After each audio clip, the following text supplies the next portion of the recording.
फिर वो जो हमने नामज़द किया डोनाल्ड ट्रंप को नोबेल प्राइज़ के लिए, तो हमने तो ठीक किया ना, एक और जंग में उन्होंने सीज़ फायर करवा दिया है।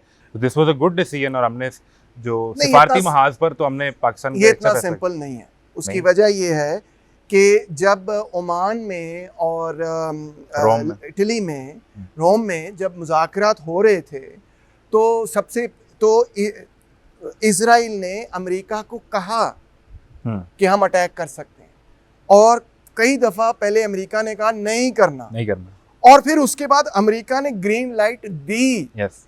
और ट्रंप ने खुद कहा yes we were aware of what the Israelis were going to do.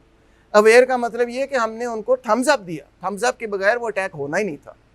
तो इसका मतलब ये है कि इतना सादा नहीं होना चाहिए हमें कि हम ये कहें कि अब उसने अमन करा दिया तो सब ठीक है, क्योंकि जंग में भी थम्स अप उसी ने दिया। ये तो जिस तरह पाकिस्तान इंडिया में वो हर तीसरे दिन उठ के क्रेडिट लेते हैं कि हमने सीज़ फायर करवाया, वो तो खैर नरेंद्र मोदी को तंग कर रहे होते हैं वो जो मानते नहीं हैं। अब यहाँ पे भी वो यही कहेंगे और वो हर तीसरे दिन यही कहा करेंगे कि देखें इसराइल और ईरान एक बहुत बुरी जंग में, उन्होंने लिखा भी कि बहुत तवील जंग में ये जा रहे थे, ये क्या कर रहे हैं, तो इसका भी वो क्रेडिट लेंगे और फिर वो क्रेडिट तो लेंगे, मगर ये कोई कन्विंसिंग केस नहीं है ना। ठीक है, कन्विंसिंग केस इसलिए नहीं है क्योंकि जितने हथियार इजराइल को मिलते हैं वो भी तो ये देते हैं।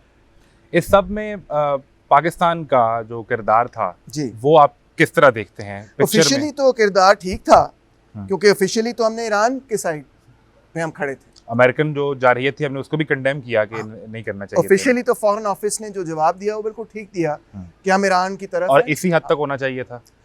फॉरेन ऑफिस ने जो जवाब दिया वो ठीक दिया।